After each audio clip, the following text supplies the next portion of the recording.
This is where projects come to life. Our showrooms are designed to inspire with the latest products from top brands, curated in an inviting, hands-on environment, and a team of industry experts to support your project. We'll be there to make sure everything goes as planned, from product selection to delivery coordination. At Ferguson Bath, Kitchen, and Lighting Gallery, your project is our priority. Discover great brands like Thermador at your local Ferguson showroom. This is where projects come to life. Our showrooms are designed to inspire with the latest products from top brands, curated in an inviting, hands-on environment, and a team of industry experts to support your project.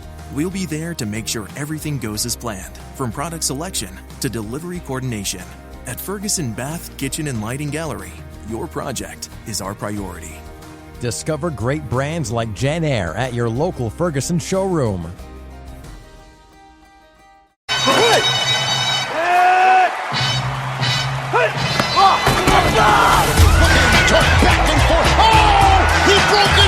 Throws, it is caught! Touchdown! Drops back to goal, it's picked up! Touchdown! Second snap, under pressure, ball is through! This is the Mean Gene Show on ESPN 97.5 and 92.5. From the Veritex Community Bank Studios, here's Mean Gene. It is indeed the Mean Gene Show, Sunday, September 22nd.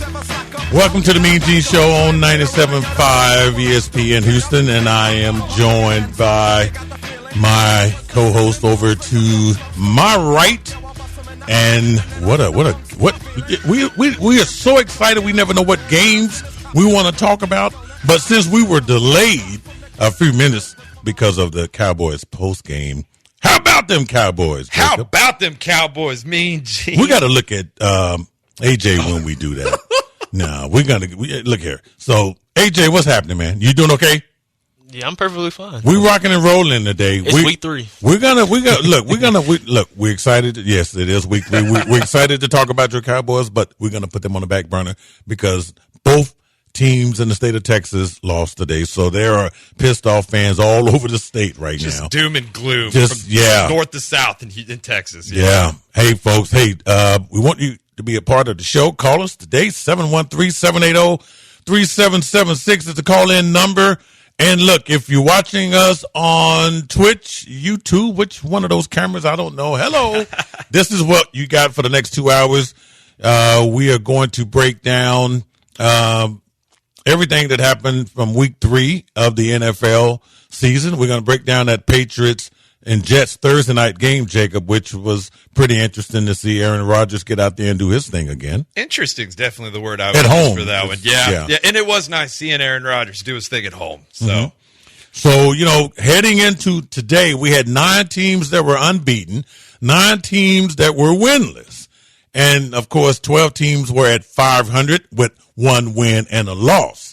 Now, this is not really Separation Sunday. We'll be talking about Separation Sunday in a couple of weeks. This is when, usually what we say after week 5, week 6? Week 5 or 6. That's when you see that separation. You see the better teams are winning a few more games. Yeah. They do. They get a little separation. Yeah. So we're going to let you know who improved. Also, there were 7 early games today, including the Texans at the Vikings. We had 5 late games we're going to be talking about. And, of course, I know the Chiefs and the Falcons are getting ready. We see Patrick Mahomes now. His helmet looks mighty damn big. Is his head that damn big, or is it? I don't think it's always that big. There's a lot of room in that helmet. Big ass head or a helmet. Which every time I think he's going to fall down when he walks. Watch, he's going to trip and fall when he come out the tunnel. He tips over. Yeah, like a waterhead boy.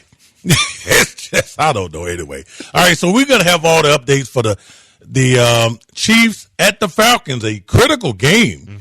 Not that it matters for the conference. One is in the NFC, one is in the AFC, but it's about time that the Chiefs got on the road. The Chiefs should be 0-2, in my opinion. If you take the opening of the game of the season when Baltimore lost with a toe tap or a non-toe tap, whatever. Isaiah Likely's throw was just way too long. And if you look at what happened last week, the late field goal by Harrison Butker. So, the Chiefs could easily be 0-2, and now they're on the road. They're not at Arrowhead Stadium getting that, whoa.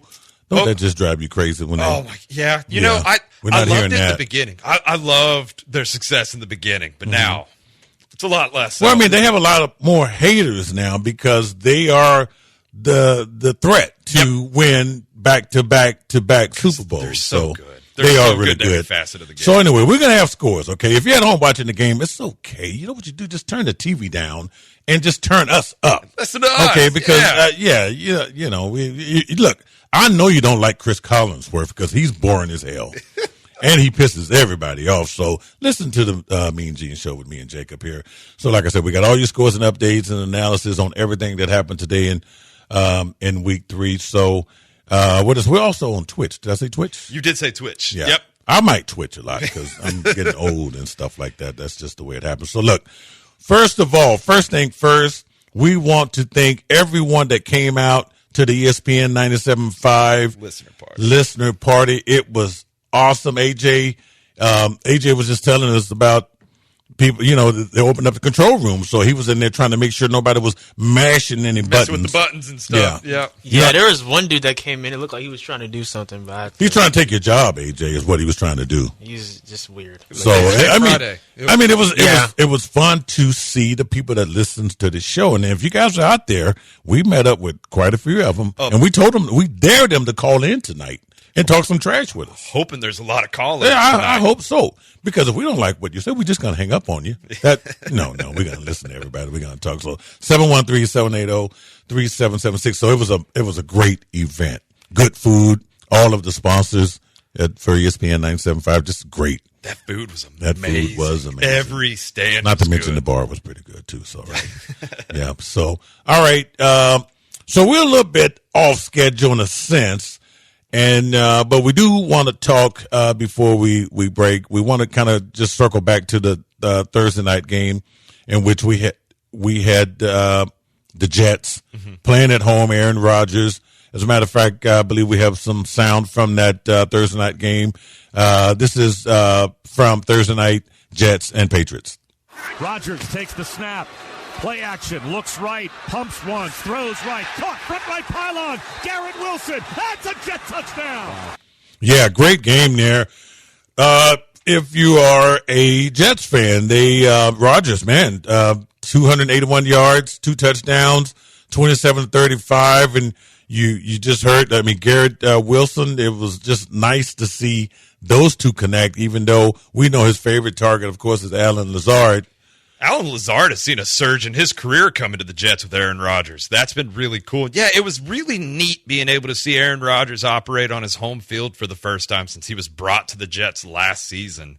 And he played admirably well, if I can't say so myself. It does seem like he's knocking the rust off with each consecutive week.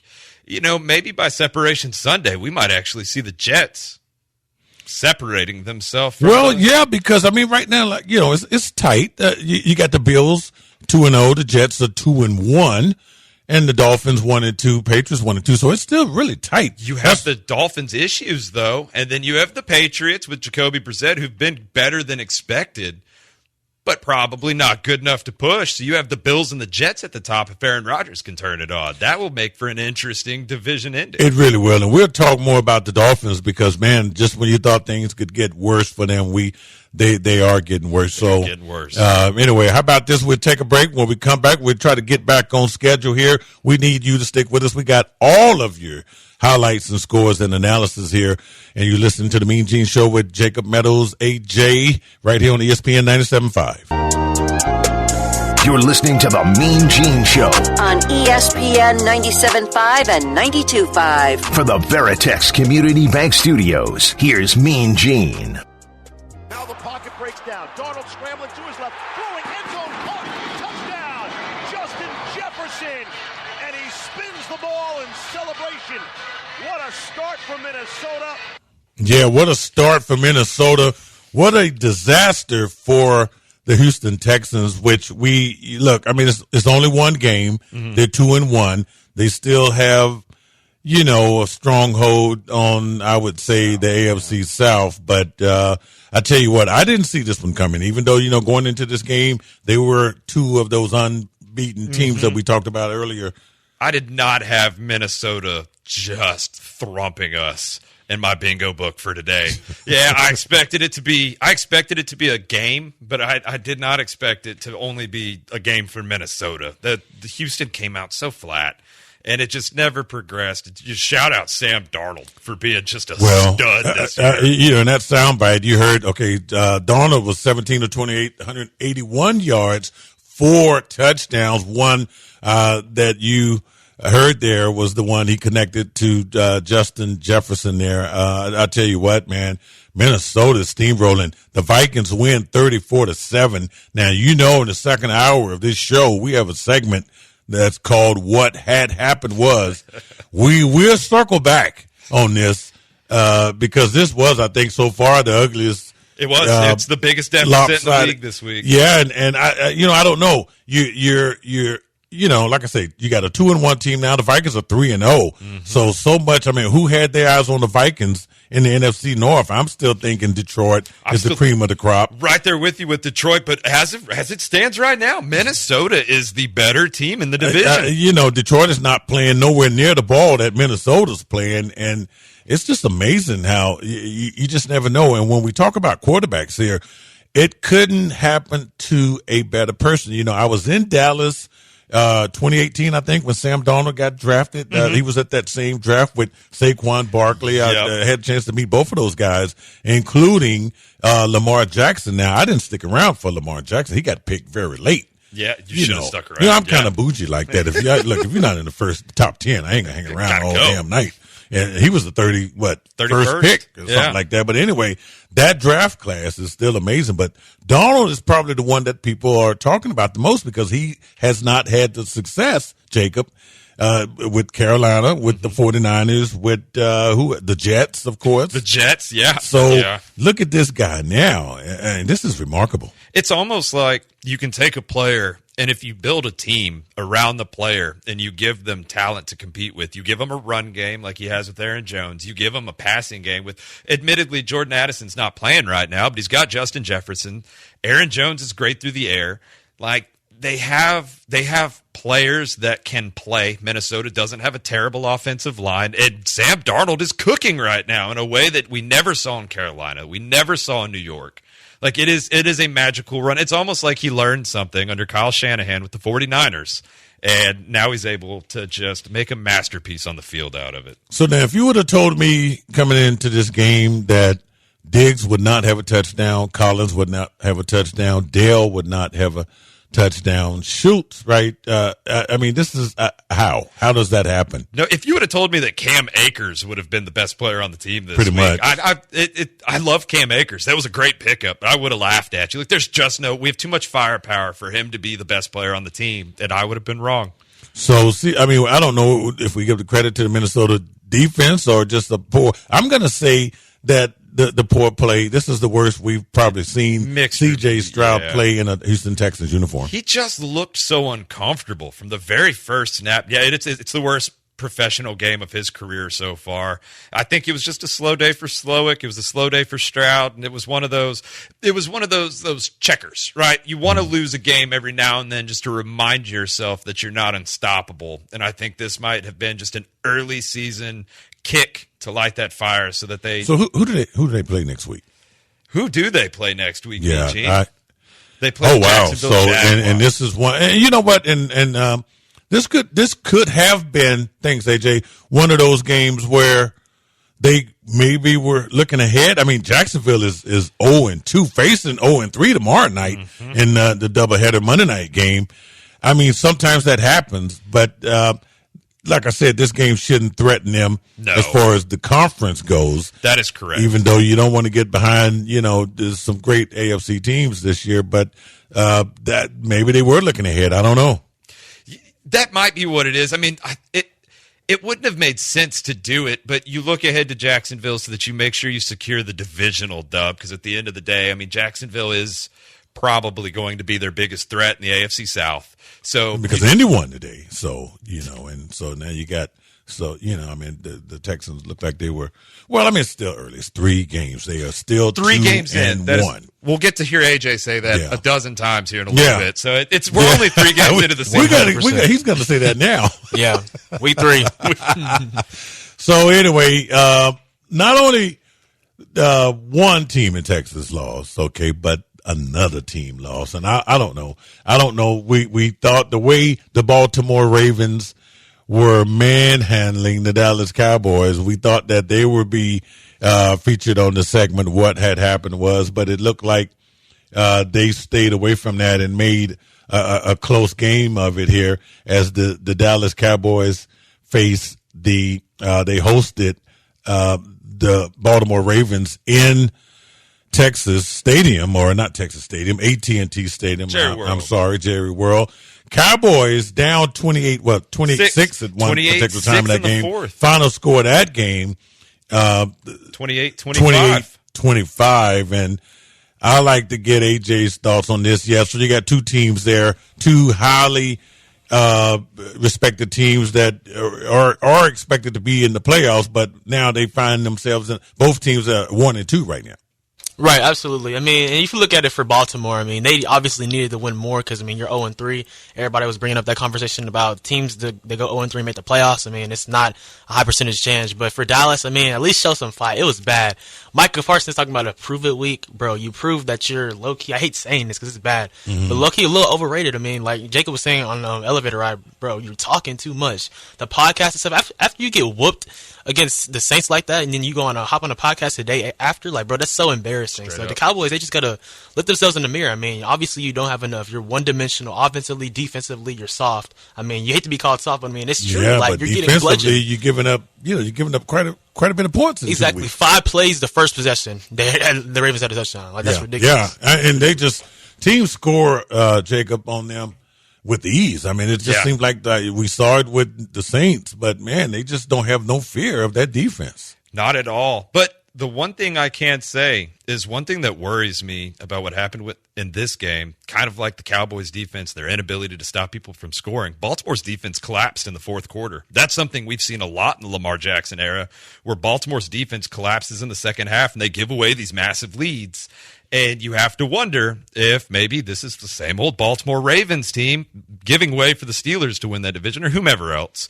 But you have to wonder if Baltimore's defense is going to keep collapsing like this because, albeit Dallas did not play their best game until the fourth quarter. They looked fantastic. It was a remarkable comeback. But they look so just unmotivated on offense. They're slow on defense. They don't like to tackle. So the team chemistry is just off. It's gone. Yeah, it seems like it's off, and I don't know, and I know Cowboys fans have to be shaking their head because look, Jerry just shelled out almost $500 million between two players. You still have a defensive player you guys are talking about, and Micah Parsons, but I don't know. Look, 1-2, which is not nothing to be worried about, but when you look at the Philadelphia Eagles and how they're playing, even the Giants get a win today. Yeah, I mean, the Giants are on par with the Cowboys so far this season. Commanders play tomorrow night, so we don't know what's going to happen there. But look, how about it appears that the Ravens have listened to me when it comes to Derrick Henry because 25 attempts, 151 yards. The Cowboys got to meet the old Derrick Henry, and he just pounded and wore that defense down. He looked at it. It was like vintage Derrick Henry. It did look like, It was a beautiful thing to see against the Cowboys. I can't lie. But and you know, the Cowboys running game, and AJ, I know you would agree with this, man. I don't know what they're going to do about the run game there because it's just that seems to be Ezekiel Elliott. Who is that guy? Man, look, bro, I'm just not going to get over the fact that they didn't express any interest in Derrick Henry. He clearly wanted to be there. Hello? Like, come on now. He said multiple times he wanted to come to Dallas. Did he buy a house in the area? He trains there in the offseason. So he probably has a home there. Exactly. Some sort. So, and I think what worried Cowboy fans all summer and even getting into camp is actually showing up now. Yep. Right. You're seeing it. So we'll see. Hey, not really time to hit the panic button, but this was a huge win for the Ravens. And to be honest with you, these are two teams that I really despise. So I didn't really care. I needed Dallas to win for the sake of the Pittsburgh Steelers, AFC North, but it didn't happen. The Ravens now, I mean, this was a great win. You can't take it away from them.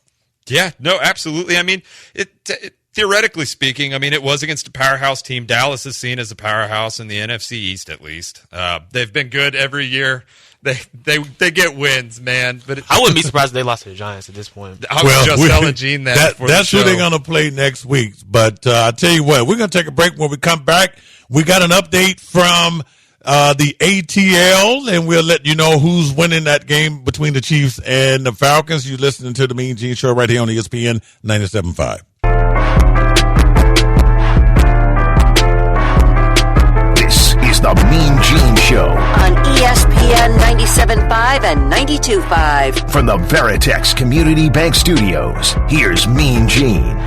All right, we are back here, folks, moving right along here. Bottom of the first hour on the Mean Gene Show with Jacob Meadows and our producer, AJ, giving you all of the scores and analysis, highlights, and our thoughts and opinions about the games that happened today. In case you just, some people have to work on Sunday. Some folks might be at church all day and they don't get to see the games. So that's why you have a show like this where me and Jacob and AJ, we'll just kind of get you up to date on what happened there. And look, I tell you what, the Sunday night game, in case you're missing that, the Kirk Cousins still seems to be lighting it up. I guess it was from the game last week where he came back and beat the Eagles there on Monday night. He just hit Drake London with a wide open touchdown pass. Right now it's 7-0. Atlanta Falcons. My fantasy team is praised. Are they the Dirty Birds? They are the Dirty Birds. Yeah. They used to, yeah. Okay, it's the Dirty Birds. So it's good to see Kirko throwing so well. It's kind of crazy that it seems like him and Aaron Rodgers knocked the dust off at about the same time. They're both kind of turning it up just a little bit. You like that? I do. I like that. I like that. Okay. All right. Because I do too. I just think, look, man, I tell you what, two teams that just benefited from off-season acquisitions, and that would be the Vikings and the Falcons. Mm-hmm. So you bring in Desmond Ridder, who was supposed to be the future of the organization. That didn't work out. Man, they got rid of him and his coach. Send everybody real back quick. in. Yeah, just gone. And I just look, if anybody that can connect the ball to Kyle Pitts and London is going to be Kirk Cousins. This guy heats up as the game goes on, but now he's still on fire from Monday night. It seems like it anyway. It seems like, we're still early in the game, but it is looking pretty good. And my biggest thing with Atlanta is I hope their defense really turns it up. After acquiring Justin Simmons and Matt Judon and all the defensive acquisitions, I love that Kirko's playing better. But they're going to have to step it up tonight against this team here, because if your defense is going to play well, it's got to be against the back-to-back Super Bowl champs. Okay, let's move on to more action that took place today in Week 3 of the National Football League. It was... speaking of the Eagles, okay, apparently they have not the greatest game, but anyway, the Eagles beat the Saints today, 15-12. I think we have some soundbite on that. It is 2nd down and 5. Do they keep it on the ground with Saquon Barkley? They do. He breaks free. He's at the 50, the 40, the 30. He's going to go. Touchdown, Saquon Barkley. 65 yards on that, Jacob. And the reason why this score of this game was so low is because it was all ground and pound. It was all time of possession. Yeah, Saquon just absolutely ran through the Saints. And then on the flip side, Alvin Kamara had himself. He had 26 carries today. So between, this was a very heavy rushing attack, which is crazy considering that the Eagles were seen as having one of the worst secondaries against the pass coming into Week 3. So kind of crazy to see how this one actually ended up shaking out. It's not pretty, and look, and the Eagles are still feeling old school ball. Well, they're missing A.J. Brown, of course, but they still have quality receivers. So not only did Saquon Barkley have a great day, 17 attempts, 147 yards, 2 touchdowns, man. This guy is just getting it done. Sorry, Giants fans. I know you guys gave him up. Can't wait till the Eagles and Giants play in New York, right? But anyway, how about Dallas Goedert, the tight end today? He didn't get into the end zone. 11 targets, 10 receptions for 170 yards, man. And Devontae Smith also had a pretty decent day. But this was a good win. And look, Saints fans don't really need to hang their head down because they were in this game the whole time. Yep. And they, Carr throws a pick there. Through the last pick, he missed Rashid Shaheed on that final pass, and Shaheed was tackled, ball fell to the ground, the game was over. So, I mean, he did miss that, but when you lose the game on one pass, like admittedly they should have tried to nickel and dime down the field a little bit before going for it all. But, you got to respect what they did. I mean, they were moving rather well most of the game. It was just really strong defense from both sides. So it was a great game. If you like rushing attack and a lot of good defense, this was a terrific game. Well, I think the Eagles improved to 2-1, right? Yep, 2-1 on the season. So and the Saints are now 2-1. So they'll still, this is good stuff. Good NFC matchup here. All right, this game here was really, really interesting because it appeared that, and of course, Texans fans love to see. Look, if the Texans are going to lose, well, guess who else has to lose? The Titans and the Jaguars, right? Yeah, buddy. And the Colts, right? But that did happen with the Colts. Right now, they're only winners in that division. We find out tomorrow night what Jacksonville's going to do. But how about this? Malik Willis goes into Nashville and dropped 30 on the Titans. The Green Bay Packers win 30-14. And Malik Willis, man, how about this? 13 of 19, 202 yards and a touchdown for a 120.9 quarterback rating. This is the guy that was drafted by the Titans, benched by the Titans, and traded just, about 6 weeks ago by the Titans. What a magical start for Malik in Green Bay. And you missed a stat. He had 6 carries for 73 yards and a touchdown on the ground as well. He is just going lights out for this Green Bay team. He may not be lighting up the passing stats, right? He's not having 300-yard days. He's not throwing for 5 touchdowns. What he's doing, and he's not making mistakes. He's managing the game, and he is moving that ball as well as Green Bay could ever ask him to do. And why the hell are the Titans making Will Levis throw the ball 34 times? Knowing what he did, knowing how he just loves giving the ball away. As a matter of fact, he's probably one of those people you won't get you a Christmas gift because he likes giving gifts away. He may not package it up for you, but you're going to get a gift. You're going to get a gift. So he was 20 of 34, 260 yards, 2 touchdowns, and guess what else? 2 picks. And I think Malik Willis threw the ball half of the. Good job for Green Bay's coaching staff. Good, LaFleur is making. I mean, this is. Great you have to deal with who you have playing. You don't have, and I do believe that Jordan Love was available to play in this game, if I'm not mistaken. I'm pretty sure he may have been like the emergency quarterback because he's almost back, and it was one of those things where he's so close to being back that potentially he could have played. But why rush it? With Malik Willis winning games, I mean, they haven't had to be scared a single time since he took the helm. Let Jordan Love come all the way back because Malik is doing a great job in place of it. It's the only positive thing for the Titans today where DeAndre Hopkins actually showed up. 7 targets, 6 receptions, 73 yards and a touchdown. So that was, something, it'd be nice a highlight there for them. As a Texans fan, it's great that Will Levis is not the greatest quarterback on the planet, but as somebody who invested heavily in him on fantasy, I really thought Will Levis was going to come back this year and be the real deal. It's nice to see D-Hop getting some targets and some receptions. He had a couple yards and a tutter, but Will Levis has been the biggest disappointment of my fantasy season so far, to say the least. Good win for Green Bay. They needed that to keep pace with the Minnesota Vikings, setting up for some good NFC North Conference games coming up here down the road. How about we stay in the AFC South here, and like we mentioned earlier, the Texans lose, Titans lose in the AFC South, but the Indianapolis Colts, they get a win. They finally get their first win of the season, and they get it against the Chicago Bears. This was a great game. It was 21-16, Indy wins, and Jonathan Taylor finally shows up for my fantasy league.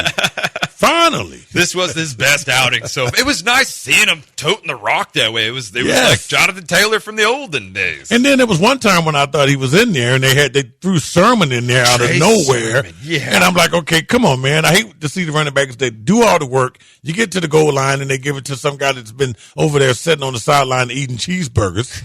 That was a real push, by the way, though. Yeah, that was pushed a good him into the end zone. Some big old boys moving that pile, man. That seems to be the thing here. But anyway, I tell you what, Anthony Richardson, man, not a great day for him at all. Not really certain what's going on with this guy. People are still waiting to see the Anthony Richardson from last year, even though the 4 games he played in prior to getting hurt. How about today? 10 of 20, 167 yards, no touchdowns, 2 interceptions. One of them was just downright ridiculous. Yeah, it was a sloppy day for Anthony Richardson. I do believe he's still the future of the Colts. I think he's better than the way he's playing right now. Part of this, I believe, is I think Chicago's defense is better than people give them credit for. Definitely. Chicago's defense has some dogs, and they can move and they can scheme so well around their personnel that they gave up 21 points there, but still, sure, to Jonathan Taylor, who has been a top 5 running back before. Yeah, this game was a little bit closer than what it even sounds like. But I tell you what, can someone please tell me where the hell is Michael Pittman?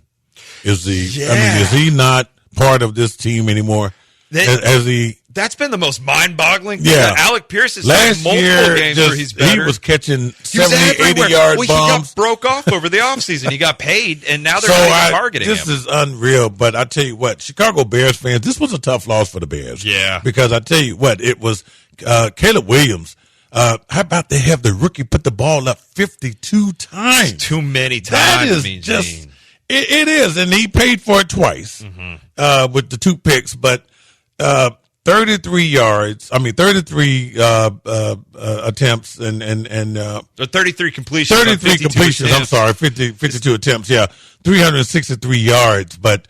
Man, he finally, a Doomsday, they finally hook up there. How about that? That was beautiful. And a Doomsday had a great day today, too. 2 picks, 2 top 10 picks connecting. And then Cole Kmet, who has been sitting on my bench in fantasy football, finally gets the touchdown. But, it was DJ Moore. Look, there was right at the end, there was a Hail Mary play towards was it halftime of that game? Right before halftime. Yeah, so Caleb Williams throws the ball in the end zone. It hits another Bear player. And then it bounces into Moore's hand, but he was out. He was on the 1 yard line. Yeah, it couldn't get into the end zone. That would have been a hell of a. Who knows? That might have been the take of the game. But anyway, Bears are 1-2 now, and the Colts are 1-2. So this is what it's leading up to a pretty good separation Sunday coming up here, because by the time we get to week 6, we know who's going to try to define their divisions. And I tell you what, through 3 weeks of NFL football for the Chicago Bears, it has looked increasingly like if they would have invested a little more wisely in the running back position and been able to generate literally any sort of a run game, any run game at all, they would look a lot better, because then you don't have to let your rookie quarterback get the ball in the air 52 times. That's just ridiculous, though. It's too much. I don't know. So, Eberflus, I tell you what, you guys have to look at this one in the film room and see how you're going to minimize Williams' attempts there. So anyway, hey, we're going to take a break. When we come back, we're going to wrap up this first hour with more scores and our Sunday Night Football update. You're listening to the Mean Gene Show with A.J. Jacob right here on ESPN 97.5. You're listening to the Mean Gene Show on ESPN 97.5 and 92.5. For the Veritex Community Bank Studios, here's Mean Gene. Play fake. Nix rolls to his right. Run it, Bo, to the 5, to the goal line. Touchdown, Denver. Well, this is why they play the game. There were a couple of teams, Jacob, that had an opportunity for the What Had Happened Was segment, and I thought that the Buccaneers were going to be one. They did salvage themselves by getting a touchdown, but that was soundbite from the Tampa Bay Buccaneers hosting the Denver Broncos. The Broncos win, people, 26-7. This was so far, I would say, the upset of the day. I don't know. We just when we praised Baker Mayfield, wow, Patrick Mahomes, I think he just coughed it up there. We're going to give you a Chiefs Falcons update on Sunday Night Football. But hey, this was an upset, in my opinion. Agreed. You got the Broncos who traveled, because me and Dustin Pfeiffer said on the Sports King show, I said, Denver's got to travel, all the way from Denver and to Tampa. And, man, the way Baker Mayfield and the Buccaneers were playing, I just didn't see this happening. This was a monumental win for Bo Nix and Sean Payton. Yeah, absolutely. I mean, you don't expect a rookie quarterback to be able to come in and just unseat a division leader, because they won their division last year, unseat a division leader so easily. And I know Bo Nix maybe didn't light up the stat sheet, but, I mean, as a team effort, they look fantastic. And that Denver defense is hungry, man. They looked good this week. And if they can turn it up against Tampa Bay like that and make Baker Mayfield collapse in on himself, I mean, they have a shot against darn near anybody that they play. Well, this is just one of those manageable games that Sean Payton did from the sidelines with his young quarterback there. Like you said, the numbers were not really good here. Javonte Williams not spectacular. McLaughlin did get a touchdown, but his numbers were not incredible. Cortland Sutton, targeted probably more than anybody, him and Humphreys, but neither one of them were able to get in the end zone. But, when you look at, like, the Reynolds pass there, it was a 31-yard catch. And when you look at the 22-yard reception there, so, it wore out the Buccaneers defense. It sure did. And the fact that, Denver led in time of possession, and they did everything they could with the opportunities that they had. Like they played a better game. Sean Payton outcoached the hell out of the Denver. You at home here, and we're still asking who the hell is Bucky Irvin, okay? Because look, for fantasy football players, you're sitting there, you're looking at your guy in your lineup, and you get the little notice on fantasy football that your team or your guy's in the red zone, and you're like, oh yeah, I know it's going to be my guy, and all of a sudden you get a name like, who the hell is Bucky Irvin? So it's like, he had this 2-yard run that was crazy. But one thing I got to be asking myself, and I'm going to ask you, look, how does Mike Evans go from a stud in one game to not barely being targeted? Only 3 targets. He caught 2 passes for 17 yards. Godwin got 9 targets for 53 yards. He got the touchdown there. But, this is just crazy how from game to game, I've seen this with the Buccaneers. Mike Evans is the better guy. Yeah, he is. I really do think that this was just Denver's defense outplayed the Buccaneers' offense, and Mike Evans was. Maybe they double teamed them. I wasn't watching that coverage that they did. Closely. Most of it was Baker being on the run. Most of it was Baker being flushed and not having the ability to allow the play to develop enough to get the ball down the field. So I think this one might just be a one-off for Mike Evans. He is absolutely the best receiver there, despite being up there in age now. He is, without a doubt, in my opinion, their best receiver, despite Chris Godwin coming on strong the last couple of weeks. So I think that this was more of a Denver outcoached Tampa Bay today than it was anything else. Well, hey, they get the win there, so the Broncos get their first win of the season. They're 1-2, and the Buccaneers are 2-1, and we'll see where that NFC South looks after the Falcons and the Chiefs tonight. But hey, something incredible happened in the Sunday night game here. So we got an update. It's still 7-0, but apparently Mahomes was trying to get a pass in there to the tight end, Noah Gray, and it was intercepted by Simmons, who I believe we just talked about. He intercepted it in the end zone. So now it looks like the Falcons have the ball in their own territory and are moving it. So you don't see many times where Patrick Mahomes is going to underthrow, overthrow. He's having a crappy game so far. 6 of 10, 40 yards, and that 1 interception. So still a lot of game to play. It's been a little sloppy. He's throwing a lot of these balls low, and it's not something you're used to seeing out of Patrick Mahomes. A lot of game to play still, but it's been a pretty good. If you are not a fan of the Chiefs or you root against the Chiefs for any reason, Atlanta. And most people do root against. Yeah, that's naturally. But Atlanta is breathing hope into you right now. So. Okay, so I believe now you want to which game are we talking about here? See, I'm all over the place. I think I just lost my notes here. We just talked about Denver and Tampa. And did we already talk about the Packers? Yes. We did. You Pittsburgh, Los Angeles? Yeah, let's talk about Pittsburgh and Los Angeles. Okay, so look, we can always talk about Pittsburgh and Los Angeles because, hey, the Pittsburgh Steelers are 3-0. They were the first team to get to 3-0 today after defeating the Chargers in Pittsburgh 20-10. Not a bad game. All eyes were on Justin Fields, the former Chicago Bears. 25 of 32, 245 yards. He gets a touchdown, which was, just beautiful.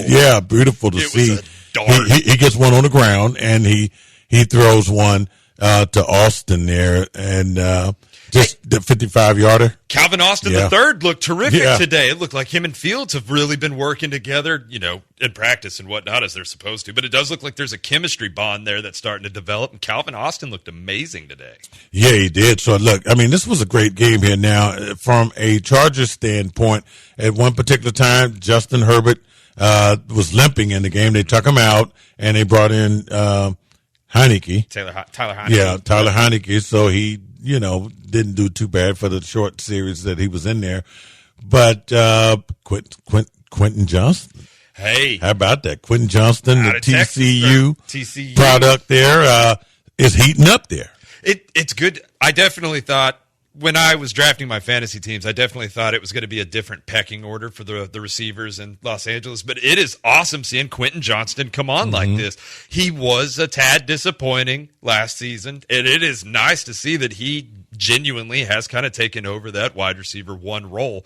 Although Ladd McConkey, the rookie, came in, he led the team today, which is pretty cool. He's a fan favorite out there, man. So it is kind of cool getting to see him do his thing. He was targeted 6 times. So it does look like Herbert, he's starting to trust McConkey. He's coming out strong too. Yeah, this was a tough loss for the Chargers. So they're 2-1. Look, things could get interesting in the AFC West depending on what happened with this game tonight. I think the Chiefs are going to lose. I think that was my pick. I just feels like this might be the one where they lose. That you get them out of Arrowhead and you rattle them up a little bit. The fans there in Atlanta, they're playing great ball, but we should see things could get interesting. So Charger fans don't put your head down there. You're 2-1 is not bad. Could still be tied with Kansas City following tonight. It could be. How about we get one more in there? How about the Giants? Let's do it. Let's talk about the Giants in Cleveland. Deshaun Watson, not a bad game. The Giants win 21-15. Devin Singletary, man, I tell you what, he busted one for 43 yards. And 16 attempts, 65 yards. That long one there reminded me of the old Devin Singletary for the Bills and for the Texans. Yeah. And, if he doesn't lose that fumble that he lost, honestly, he probably eclipses 100 yards on the day. He did look good almost all game. He lost that fumble, and it feels like momentum didn't shift, but it felt like momentum shifted a little bit. Yeah. It kind of took the wind out of his sails. But outside of that, Singletary has put together 2 good games in a row. Yeah, he did. So, look, hey, Giants are 1-2 now, and I think AJ said they play the Cowboys next. So, where's that game at, AJ? I think it's at MetLife. Oh, yeah, because the Cowboys been at home for two weeks in a row. So, hey, this could shape up for an interesting game. Daniel Jones looked better today. What if they figured it out? Something happened. He said better. That's you have to go take baby steps when you're talking about Daniel Jones. You just can't get everybody all excited. 24-34, 236 yards, 2 touchdowns, no picks, which is the main stat line there. That's the one you want to see. But Deshaun Watson, still struggling there. 37 attempts completed, 21 of them, 196 yards and 2 touchdowns there. But anyway, a good win. The game was still winnable. The Cleveland Browns defense is going to keep you in games. Absolutely. So they had a chance. The Browns, had a chance to win this game. Browns dropped to 1-2 in the AFC North. Once Nick Chubb comes back, I think Cleveland looks like a totally different team. Definitely. If he comes back healthy, right? If he comes back and he's slower or anything like that, because you never know, especially with as many injuries as he is. Yeah, and a lot of people in fantasy football did draft him to hold on to him. And look, I thought Jerome Ford would have a bigger day today because of the matchup going up against the run defense of the Giants. And they moved away from the run incredibly fast. They did. And they didn't have to. So. Anyway, we're going to wrap up this first hour, folks. When we come back, we will have more scores, highlights, and updates, including your Sunday night football game here. This is the Mean Gene Show right here on ESPN 97.5. What's up, y'all? It's Drewski, here to talk about Prize Picks. Prize Picks is the best place to win real money while watching football. The app is real simple to use. Pick 2 or more players and pick more or less on their projection. Prize Picks puts their members first. All withdrawals are fast, safe, and secure. When my lineup hits, I can get my money in less than 15 minutes. Prize Picks invented the Flex Play. On Prize Picks, you can mix and match players on different sports, which means you can still cash out even if your lineup isn't perfect. You can double your money even if one of your picks doesn't hit. Prize Picks is the only daily fantasy app with injury insurance. If one of your players go down in the first half, Prize Pick does not count as a loss. Right now, Prize Picks will give you $50 instantly when you play your first $5 lineup. You don't even need to win to receive the $50 bonus. It's guaranteed. Just download the Prize Picks app and use code GOAL. That's code GOAL on Prize Picks to get $50 instantly when you play a $5 lineup. Prize Picks, run your game. Must be present in certain states. Visit prizepicks.com for restrictions and details. What's up, guys? It's the champ, Sean O'Malley, here to talk to you about Prize Picks. Prize Picks is the best place to win real money while watching football. Create a lineup, pick more or less on at least 2 players. You can combine players from multiple sports: football, basketball, MMA, soccer, you name it. We got it. Prize Picks puts their members first, so all withdrawals are fast, safe, and secure. When my lineups hit, I can get my money as quick as 15 minutes. Prize Picks invented the Flex Play, so you can still cash out if your lineup isn't perfect. You can double your money even if one of your picks doesn't hit. Right now, Prize Picks will give you $50 instantly when you play your first $5 lineup. You don't even need to win to receive the $50 bonus. It's guaranteed. Just download the Prize Picks app and use code GOAL. That's code GOAL on Prize Picks to get $50 instantly when you play a $5 lineup. Prize Picks, run your game. Must be present in certain states. Visit prizepicks.com for restrictions and details. At your job, do you ever have to deal with a nose roller? How about a snub pulley? Well, if you're installing a new conveyor belt system, dealing with the different components can sound like you're speaking a foreign language. Luckily, you've got a team ready to help. Grainger's technical product specialists are fluent in maintenance, repair, and operations. So whenever you want to talk shop, just reach out. Call, click Grainger.com, or just stop by. Grainger, for the ones who get it done.